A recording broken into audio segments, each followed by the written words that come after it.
stop wondering where it went, Josiah Davis.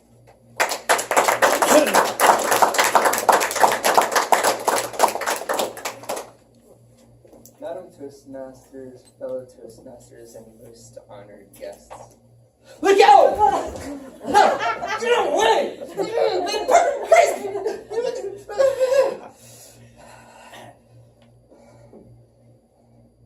I think it's fine.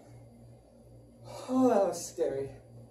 That budget almost made it into my life. I used to feel like that.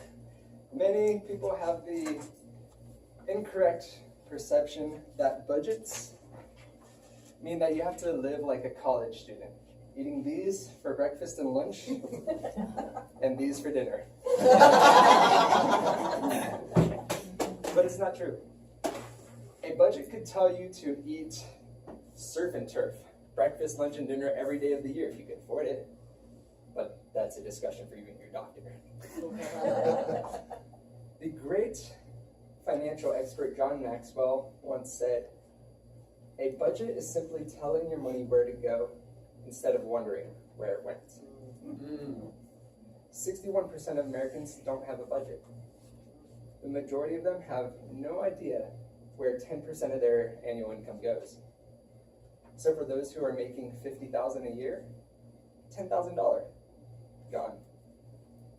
I don't know about you, I'd rather keep a budget and use that $10,000 to pay off debt for a jet ski or something fun. So there are 3 steps to making a proper budget. The first is to list all of your income. If you have a salary, perfect.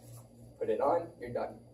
However, if there's any variance in your income, such as hourly wages, side work, anything like that, you're going to have to do a bit more work. My wife, Carolyn, salaried. Great. I don't have to worry about what she's going to make each month. I, on the other hand, am paid by the day as a substitute teacher, hourly as a financial literacy teacher, hourly as a tutor. I drive for Uber and Lyft, and we rent out a spare room on Airbnb. So trying to find out what I'm going to bring in each month is like trying to throw a bullseye with a dart blindfolded after being spun around a few times. So I have to constantly update what I'm bringing in through the month so that our income is accurate. The second part is your expenses. You have to make sure that you list all of your expenses, from Netflix, nails, your hair, to rent, mortgage. Everything needs to be listed, and this is difficult. It took me about 3 months before I finally realized that I hadn't forgot anything else. But once you do that, then subtract your expenses from your income, and hopefully you have a bit left over so you can have a fun fund. You could go out to movies, get some dinner, have some savings. But whatever you do to your expenses list, it must equal your income so that it zeroes out to nothing. Because whatever you don't tell where to go will leave you wondering where it went. The third and final step of a budget is to update, update, update. If you do not update your budget, it will leave you wondering where did your money go at the end of the month when all of a sudden you're short for a bill.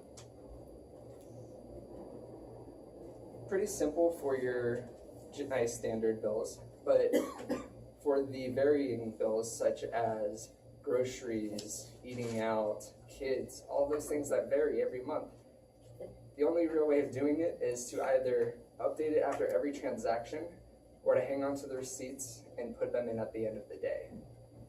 But you must list every penny that you spend. Every dollar adds up and will throw you off. Once you've done that, then hopefully it works. It gets easier as you go along and do it more. And eventually, it'll work. So now you know how to make a budget, how to use it properly, and why it's important to have one. Many of us will think that's a great idea. Have a budget, but sticking to it is difficult. I challenge you, go home and make a budget, not just for 1 month, not for 2 months, but for every month to the rest of your life.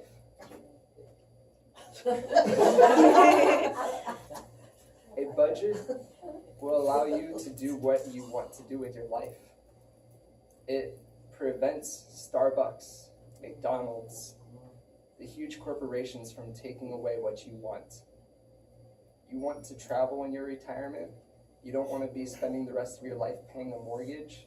You don't want to be $50,000 in debt. Have a budget. Make a plan and start telling your money where to go instead of wondering where it went. Thank you.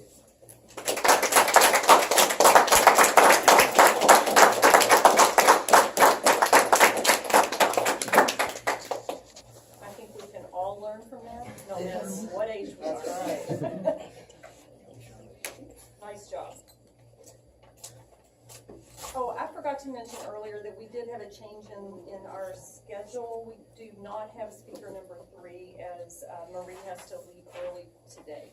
So we are 2 speakers and 2 evaluators. Our second speaker is Perry Johnson. And I'm going to call on Charlotte Bentley to go over what Perry is going to be doing today and to provide his objectives. Charlotte. I'm always a little anxious when I introduce a speaker who's giving their icebreaker, because I remember how anxious I was the very first time I had to stand up in front of a group and give a speech. But I don't think we're going to find that anxiousness today with Perry for some reason. Perry is giving us his icebreaker. It's the very first speech. He's going to introduce himself to us. He has 4 to 6 minutes. The green will